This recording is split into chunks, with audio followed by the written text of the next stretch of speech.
We are joined today by Vice President Mike Pence. Vice President Pence, thanks so much for the time today. We really do appreciate that. We want to start with the news of the day from the House Intelligence Committee about the NSA and the Trump transition team. First of all, I want to get your thoughts on that news, and how do you think this information may have been used?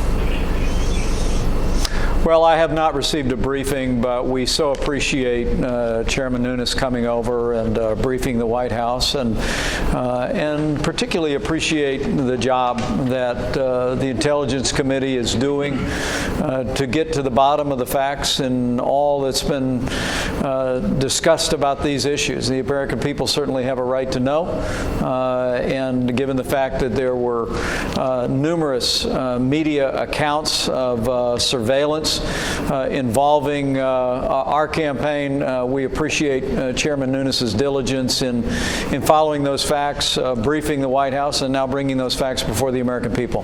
We want to switch to health care now. The vote goes tomorrow night in the House. We've heard reports yesterday and today that this bill may not have the support. Do you believe you have the votes to pass this bill tomorrow? I believe we will have the votes to begin the end of Obamacare once and for all. Look, Obamacare has failed. It was signed into law 7 years ago this week, and every single promise of Obamacare has been broken. They said you could keep your doctor. They said you could keep your insurance. They said the cost of health insurance would go down. Every single one of those promises have been broken.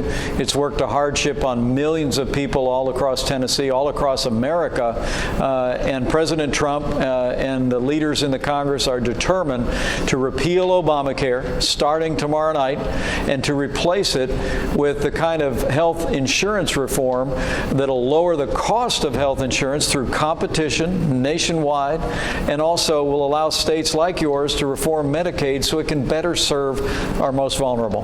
Now, part of our viewing area is in the North Carolina 11 district, and Congressman Meadows tweeted today, "I remain a no on the AHCA. The bill doesn't do what we promised on bringing down premiums for Americans." Your reaction to his tweet today? We had a great meeting with Mark and with a number of members of the Freedom Caucus today, and I can tell you we're going to be working through the night to drive at the objective that we all share, which is that we need to repeal Obamacare and replace it with the kind of reforms at the end of the process that will lower the cost of health insurance. There are some limitations of what we can do in this first bill because it's a budget bill, but the President is determined to put a priority of keeping our promise to repeal and replace Obamacare, but working with the congressmen and other members of the House from all across the country, we continue to improve this bill. We'll continue the negotiations, but I truly do believe this is an extraordinary moment in the life of our nation. After 7 years of failure in Obamacare that's worked a tremendous hardship on families, on businesses, on our economy, we are poised to begin the end of Obamacare. And in this legislation, through action our administration will take and through more legislation this spring, we'll put Obamacare in the past and we'll lower the cost of health insurance through Americans by allowing people to buy health insurance across state lines the way you buy life insurance, the way you buy car insurance, and will allow states like Tennessee to do what they've wanted to do for a long time, and that is run their own Medicaid system so they can design it to better serve and provide better coverage for the most needy in your state.